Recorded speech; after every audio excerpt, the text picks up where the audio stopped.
আপনারা 12টি দাবি দাওয়া নিয়ে এসেছেন, আমি তার 10টি দাবি সম্পূর্ণভাবে সমর্থন করি। এবং যদি যেটা বলেছি একটু আগে, যদি কোনোদিন আগামীতে মানুষ আমাদের সুযোগ দেয়, আপনারা আমার কাছে আসবেন, আসতে হবে না, আমি নিজে থেকে চেষ্টা করব যাতে আপনাদের এই 12টির মধ্যে 10টি দাবি দেওয়া দ্রুত আমরা পূরণ করতে পারি।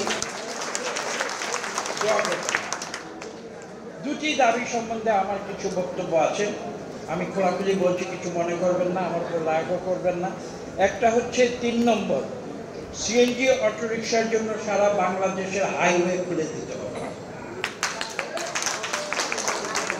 দেখুন, হাইওয়েতে দুনিয়ার কোনো দেশে কিন্তু 3 চাকার গাড়ি চলাচল এটা সম্ভব নয়। কি কারণে? আপনাদের মানুষের নিরাপত্তার কারণে। কাজেই হাইওয়েতে অটোরিকশা চালালে যে আপনাদের অর্থ উপার্জন অনেক বেড়ে যাবে বা অনেক সুবিধা হয়ে যাবে, এটা কিন্তু আসবে না। কাজে আমি আপনাদের কাছে অনুরোধ করব যে এই দাবিটি, 3 নম্বর দাবিটি আপনারা পুনর্বিবেচনা করবেন। এই দাবিটা হয়তো সবাই এটা যুক্তিযুক্ত মনে নাও করতে পারে, কাজে আমি কথাটি বলছি। আর আরেকটি দাবি 9 নম্বর, আপনারা বলেছেন ঢাকা মহানগরীতে অবৈধ সিএনজি অটোরিকশা উচ্ছেদ করতে হবে। এইখানে কিন্তু আমি আমার দৃষ্টিভঙ্গি ভিন্ন। আমি অবৈধ সিএনজি অটোরিকশা উচ্ছেদে বিশ্বাস করি না। আমি বিশ্বাস করি যারা অবৈধ সিএনজি বা অটোরিকশা ঢাকা শহরে চালাচ্ছে, আমরা তাদেরকে নিয়ে বসবো, তাদেরকে নিয়ে কথা বলবো, তাদের অবৈধ অটোরিকশা বা সিএনজিকে কিভাবে বৈধ করা যায় সেই সহায়তা করব। আমি যে কথা বললাম যে আমি খোলাখুলি কথা বলি, কাজে আপনারা আমার উপর রাগ করবেন না। এবং 3 নম্বর আর 9 নম্বরের পরিবর্তে আমি আরো 2টা দাবি আপনাদের পক্ষ হয়ে আমি নিজে সংযোজন করতে চাই, সেটাও আমি আপনাদের সামনে করতে চাই। এর মধ্যে প্রথমটি হচ্ছে 1 নম্বর, রাজধানী ঢাকা সহ সারা বাংলাদেশের বড় বড় শহরে আপনারা কিন্তু রাজপথে যত্র তত্র সিএনজি পার্কিং করতে পারবেন। এটা যুক্তিযুক্ত নয়।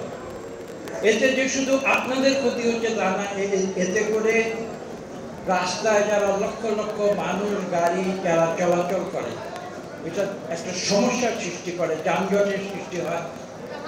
কাজেই এই বিষয়টির দিকে আপনারা খেয়াল রাখবেন, এটা আমার বিনীত অনুরোধ। আমি বাস্তবসম্মত কথা বলি, যুক্তিসম্মত কথা বলি।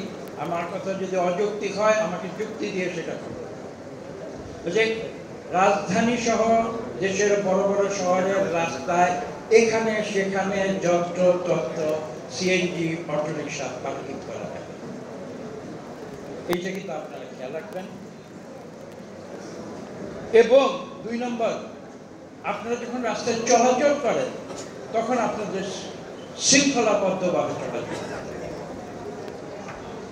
যে ট্রাফিক রুল সেটা মানতে।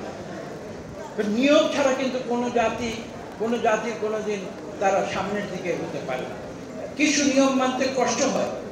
এখন আমি যদি সিএনজির কথা বাদ দিলাম, আমি একজন পথচারী, আমি পথচারী হয়ে যদি একটা হাইওয়ে বা একটা ঢাকা শহরের প্রধান সড়কের ভিতর দিয়ে আজ এইভাবে আঁকা বাঁকা হয়ে যেদিক দিয়ে খুশি সেদিক দিয়ে আমি হাঁটাহাঁটি করি, এটা তো শুধু আমার জীবনের প্রতি আসক্ত হবে না, এটা এখানে যারা গাড়ি চালায়, যারা হাজার হাজার লক্ষ মানুষ চলাচল করে, সবার জন্য সমস্যা।